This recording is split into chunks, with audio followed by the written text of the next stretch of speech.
Today, we're going to talk about Bitcoin, and we're going to be providing an update to the bull market support band. If you guys like the content, make sure you subscribe to the channel, give the video a thumbs up. Let's go ahead and jump in. So Bitcoin is still trading right around $43,000. This is essentially the same price that it's been at for the last couple of months. You can see that we came into this range in early December, and we find ourselves at essentially the same price that we were 2 months ago. And the only thing that's really changed since then is that these longer term moving averages, right? Your bull market, your 20-week SMA, your 21-week EMA, those have slowly climbed to catch up to where price is, right? And so if you were to look at, say, the extension, the short-term bubble risk, right? The extension from the 20-week moving average, while Bitcoin's price has remained relatively constant, you can see that the extension from the 20-week SMA is slowly going back down. Not that dissimilar from what we saw back in May of 2023, right? Where we had this pretty aggressive move up, and then the price of Bitcoin basically just went arguably sideways for several months before then hitting the bull market support band, right? I mean, you can see pretty clearly here, once we had this push up right there, it took about 12 weeks or so for Bitcoin to get back to the 20-week moving average, right? So if you were to look at this weekly candle here, we're currently on week 9, right? Week 9. Now, I should say there's no guarantee that we test the 20-week SMA in the short term, right? There is no guarantee.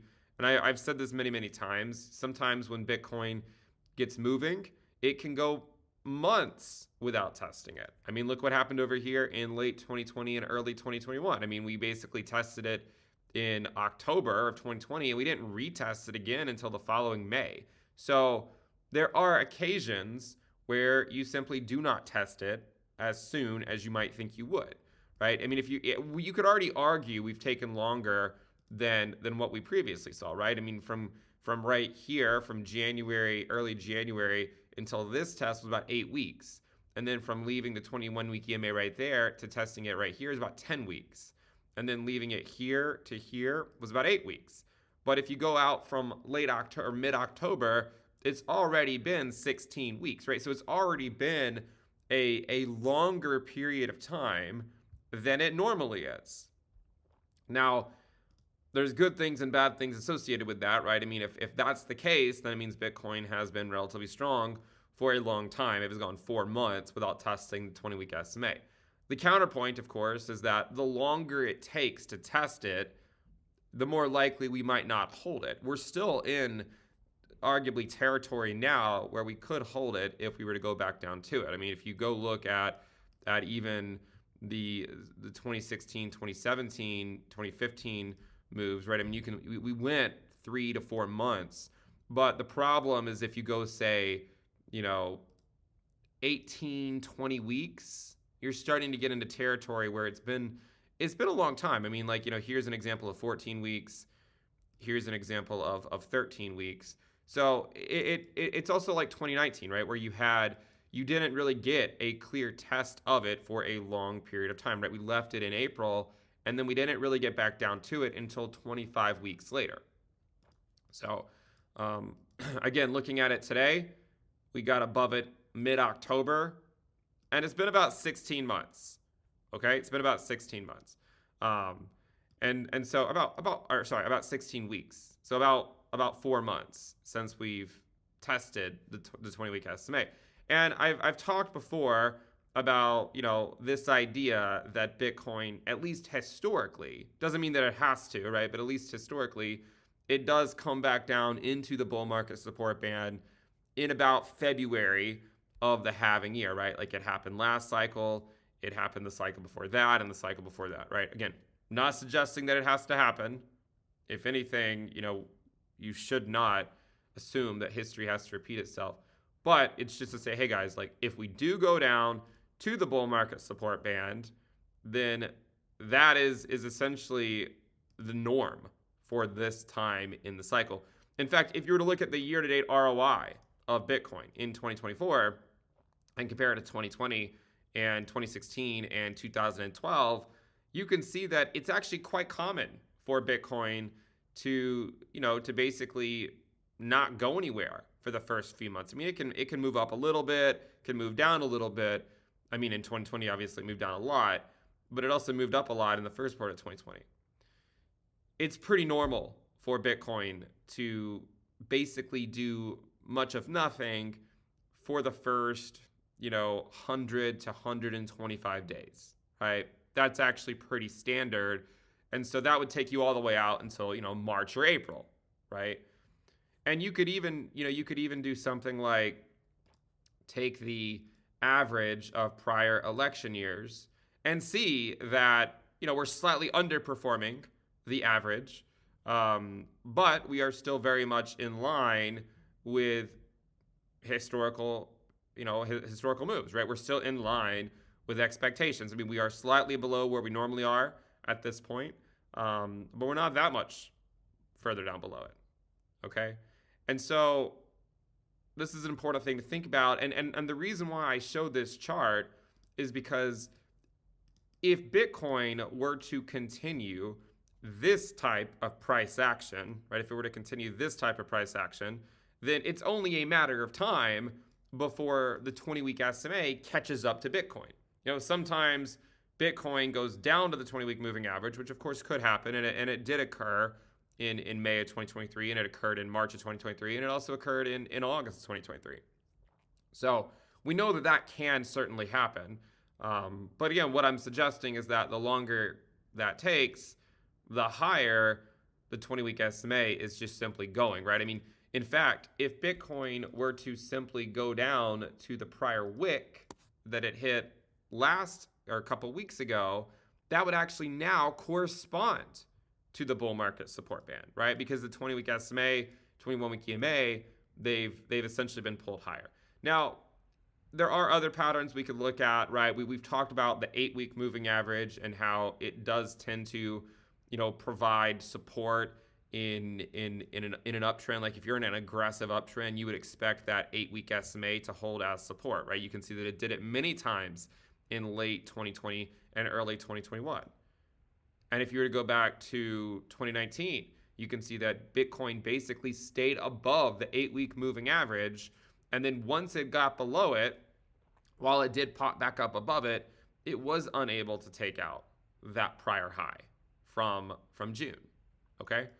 And so, looking at it today, we did go below the 8-week moving average, but only slightly, and we got right back above it the following week. So I would argue that you need more data to come to any aggressive conclusion, because, well, I guess we didn't get above it the following week, but it took about a couple of weeks. We did get back above it on a wick, but it took a couple of weeks and we got right back above it. The 8-week moving average right now is at 42,500.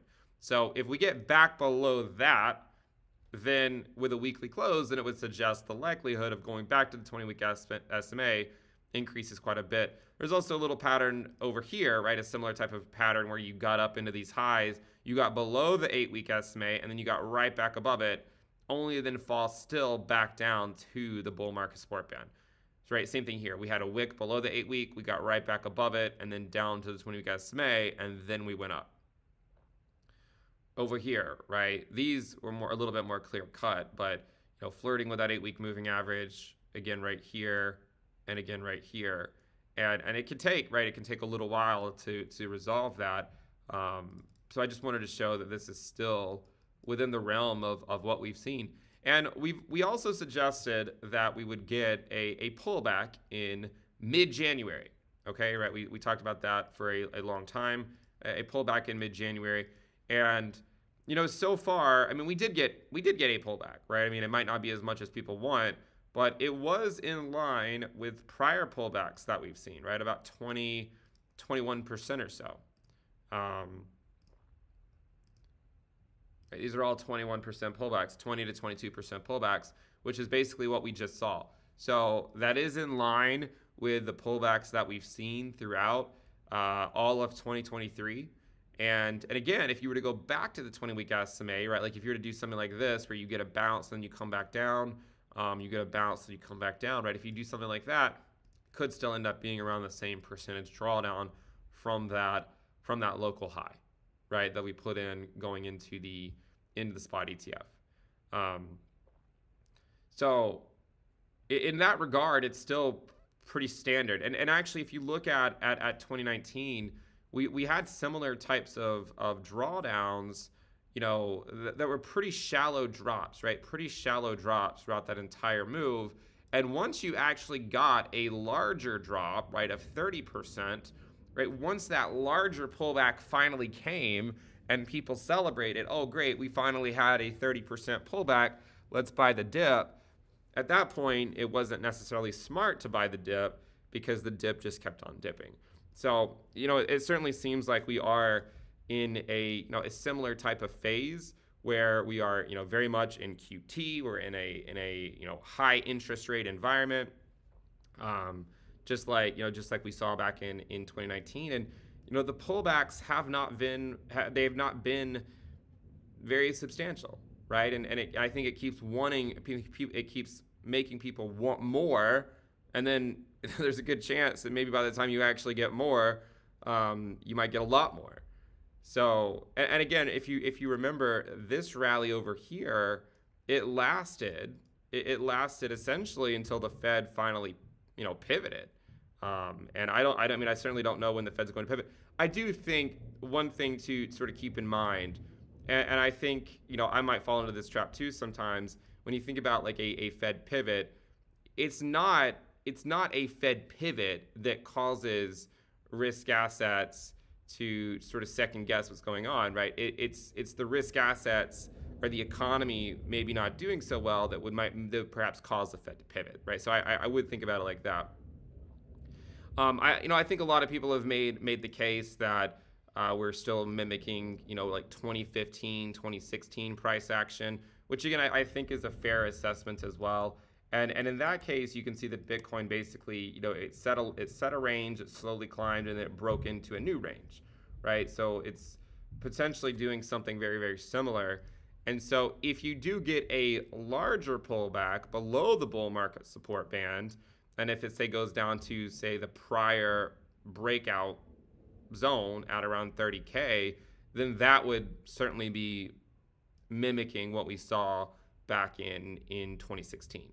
Right, if it were to do something like that. So I think that's another important way to look at the market and say, look, if it is mimicking the 2015, 2016 move that we saw back over here, then it's actually quite standard to, upon a breakout, to then go retest the breakout point.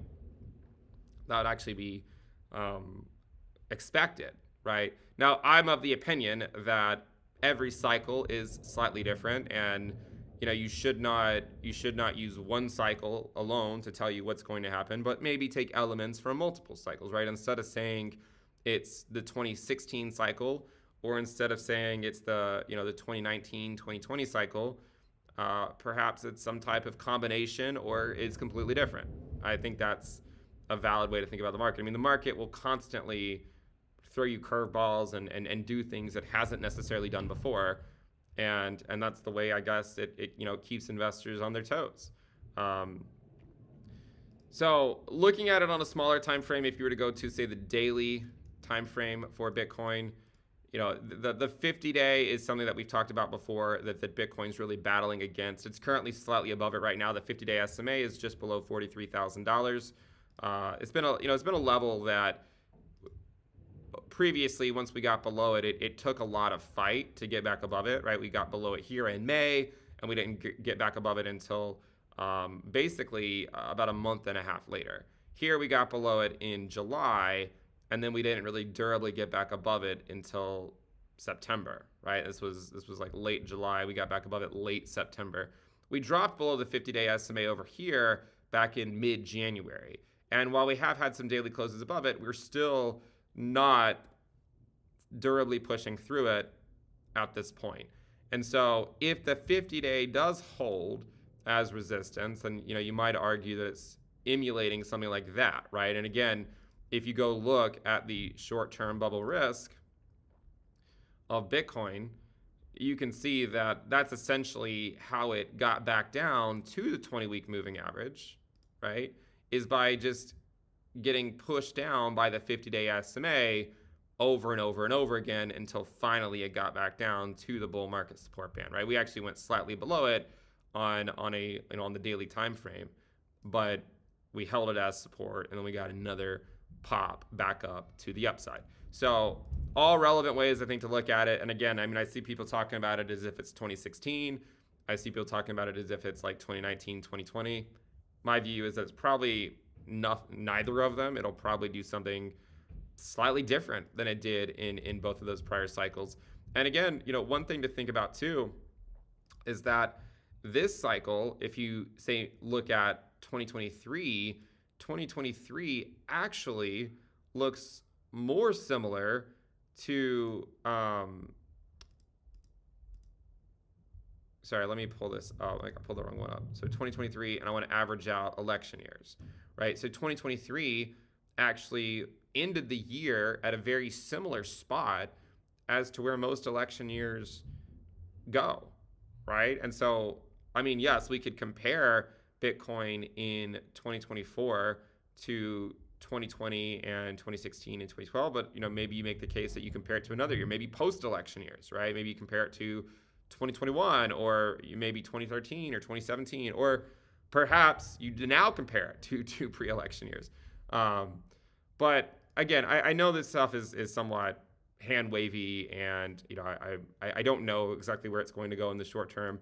My general views on the market with Bitcoin is to DCA it at a risk level that you are comfortable with, or over a time frame that you're comfortable with. That's my general recommendation, and to just be patient and ignore everything else.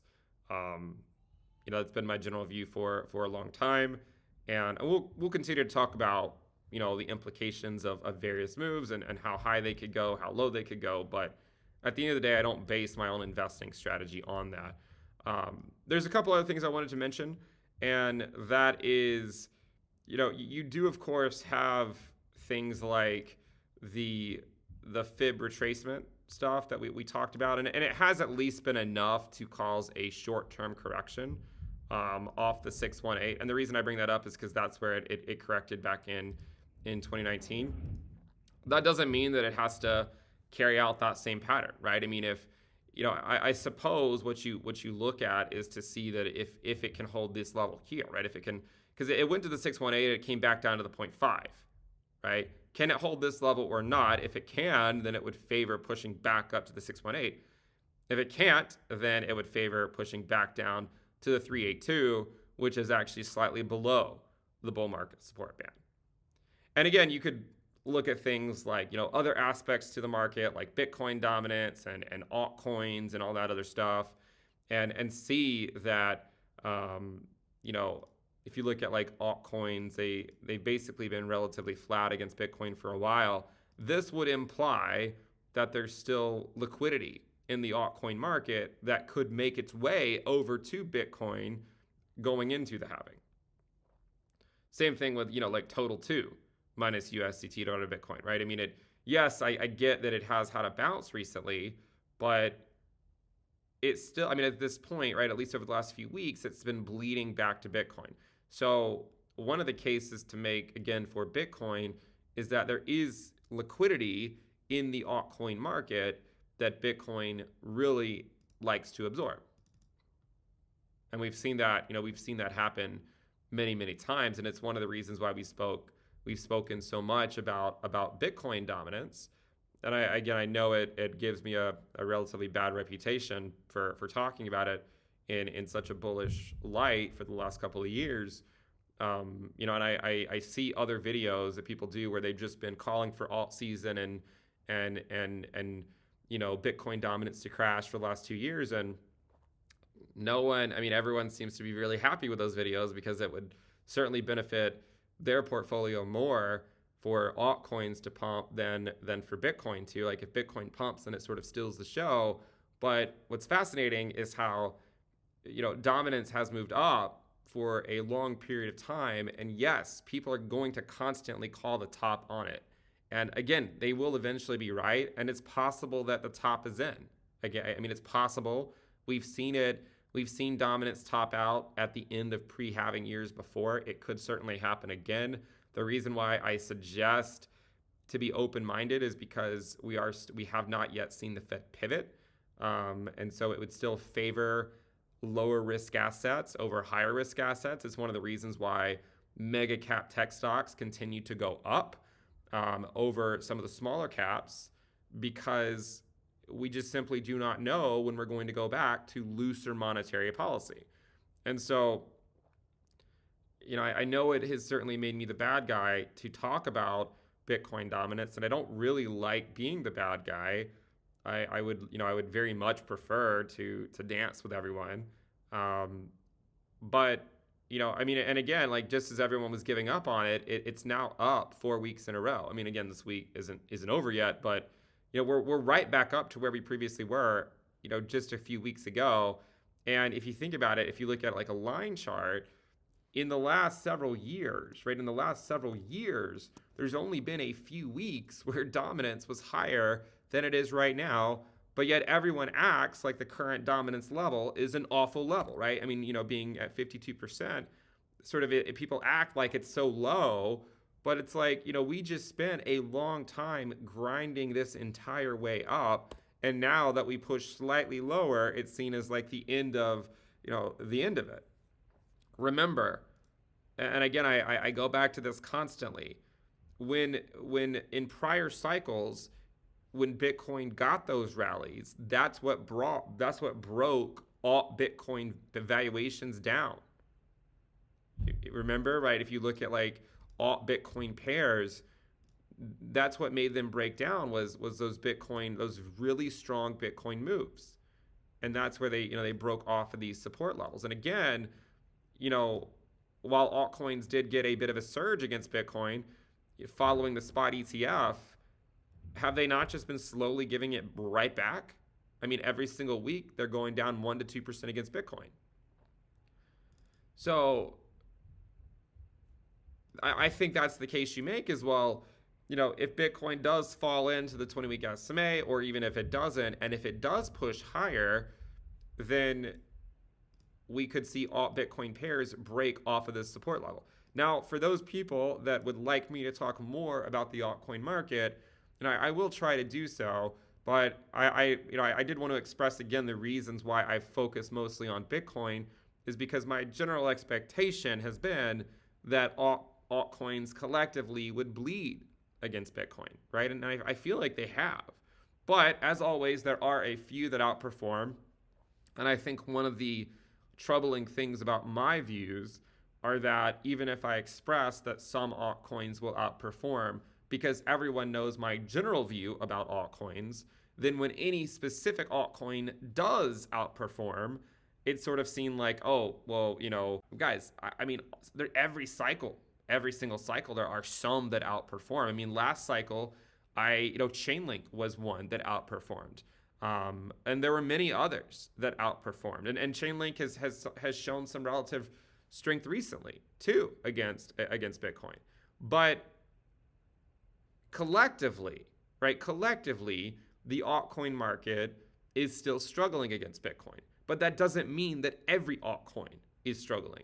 And so, as I've said before, right, if you want a certain altcoin in your portfolio, the strategy that I would recommend would be a DCA strategy over trying to time anything.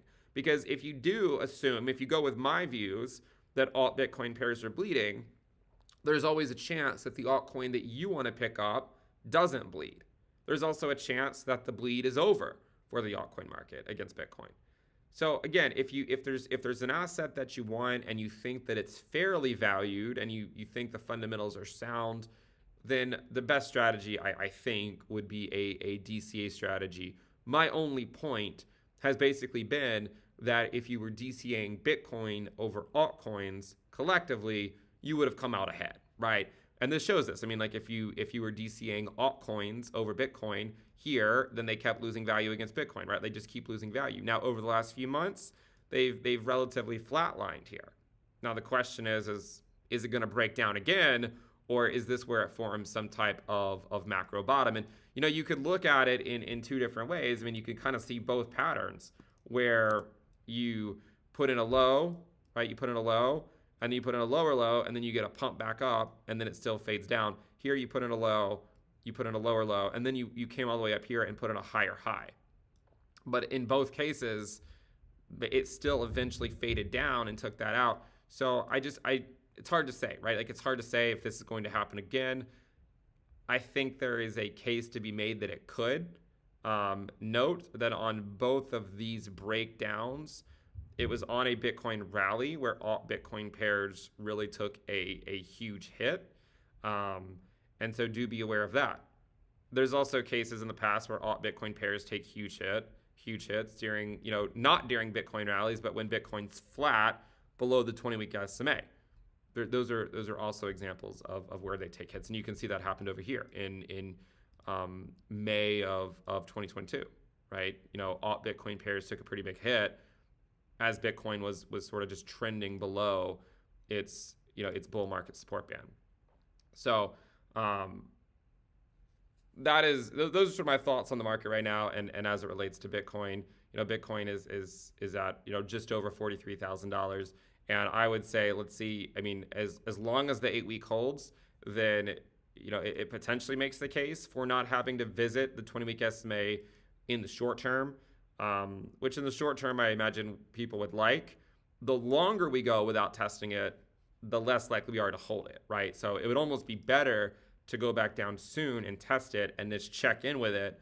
Because again, the longer that you go, right, if you end up going 5 or 6 months, as history showed us previously, then there's a higher likelihood that you end up breaking it, okay? So I still think we're in the window right now where it could theoretically hold. We've seen, we've seen prior Februaries of halving years where we held it, but we are starting to flirt with those longer time frames of, getting beyond, 4 months or so, where it could become problematic if it doesn't happen in the next few weeks. And not problematic in the sense that it can't move up. I mean, again, look at 2020 and 2021 is a great example of just how long it can go, right?